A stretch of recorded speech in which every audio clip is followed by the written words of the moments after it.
Ramp walk ते Raj Bhavan, बॉलिवूडला सजवणारी designer होणार बंगालची मुख्यमंत्री. पश्चिम बंगालच्या राजकारणात सध्या एकाच नावाची जोरदार चर्चा आहे, ती म्हणजे अग्निमित्रा पॉल. फॅशन जगतातील ग्लॅमर सोडून राजकारणाच्या रणांगणात उतरलेल्या अग्निमित्रा यांनी केवळ स्वतःला सिद्धच केले नाही, तर आज त्या बंगालच्या मुख्यमंत्री पदाच्या शर्यतीत एक प्रमुख नाव बनले आहेत. अग्निमित्रा पॉल यांचा हा थक्क करणारा प्रवास नेमका आहे तरी कसा, पाहूयात. एकेकाळी बॉलिवूडच्या सुपरस्टार्सना आपल्या डिझाईनने सजवणारी ही फॅशन डिझायनर आज बंगालच्या राजकारणातली भाजपची फायर ब्रँड नेत्या म्हणून समोर आली आहे. पॉल यांचा राजकारणात येण्यापूर्वीचा प्रवास अतिशय दिमागदार होता. त्या कोलकात्यातील एक प्रख्यात फॅशन डिझायनर होत्या. त्यांनी श्रीदेवी, मिथुन चक्रवर्ती, ईशा देओल आणि सोनाली कुलकर्णी यासारख्या दिग्गज कलाकारांचे त्यांनी कपडे डिझाईन केले आहेत. त्याशिवाय अमेरिकेच्या माजी परराष्ट्र सचिव हिलरी क्लिंटन यांना भेट देण्यात आलेली शाल आणि ब्लँकेटसुद्धा अग्निमित्रा यांनीच डिझाईन केलेली होती. फॅशन जगतात त्यांनी इंगा नावाने स्वतःचा ब्रँड उभा केला आहे, ज्यातनं त्यांनी देशभर नाव देखील कमावलंय. फायर ब्रँड नेत्या ही ओळख नक्की कशी मिळवली? 2019मध्ये अग्निमित्रा यांनी भाजपमध्ये प्रवेश केला आणि सर्वांना धक्का बसला.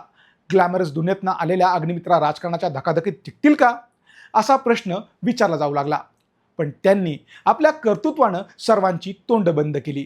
भाजप महिला मोर्चाच्या प्रजाध्यक्ष असताना त्यांनी उमा नावाचा उपक्रम राबवून महिलांना स्वसंरक्षणाचे धडे दिले. निवडणुकीच्या काळात त्यांच्या गाडीवर हल्ले झाले, तोडफोड झाली, पण त्या डगमगल्या नाहीत. अगदी हेल्मेट घालून त्यांनी आपला प्रचार सुरू ठेवला आणि विरोधकांना सडेतोड उत्तर दिलं. त्यांच्या याच आक्रमक स्वभावामुळे त्यांना भाजपच्या फायर ब्रँड नेत्या म्हणून मानलं जात आहे. मुख्यमंत्री पदाच्या शर्यतीत नाव. 2026च्या निवडणुकीत अग्निमित्रा पॉल यांनी औजग्राम किंवा आसनसोल दक्षिण भागातनं मोठी मतं मिळवत आपला दबदबा सिद्ध केला. भाजपला बंगालमध्ये मिळालेल्या ऐतिहासिक विजयामागे महिला मतदारांची मोठी साथ आहे आणि त्याचं श्रेय अग्निमित्रा यांसारख्या नेत्यांना दिलं जातं. सध्या राजकीय वर्तुळात चर्चा आहे की सुसंस्कृत चेहरा, उत्तम वक्तृत्व आणि तळागाळातील कार्यकर्त्यांशी असलेले नाते यामुळे या शर्यतीत पॉल यांना प्रबळ दावेदार मानलं जात आहे. पॉल यांच्याशिवाय सुवेंदू अधिकारी, दिलीप घोष, शौमिक भट्टाचार्य, रूपा गांगुली यांचंही नाव मुख्यमंत्री पदासाठी चर्चेत आहे.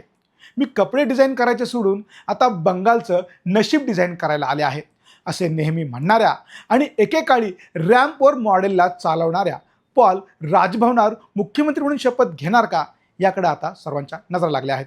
याबद्दल तुम्हाला काय वाटतं, आम्हाला कमेंटमध्ये नक्की सांगा.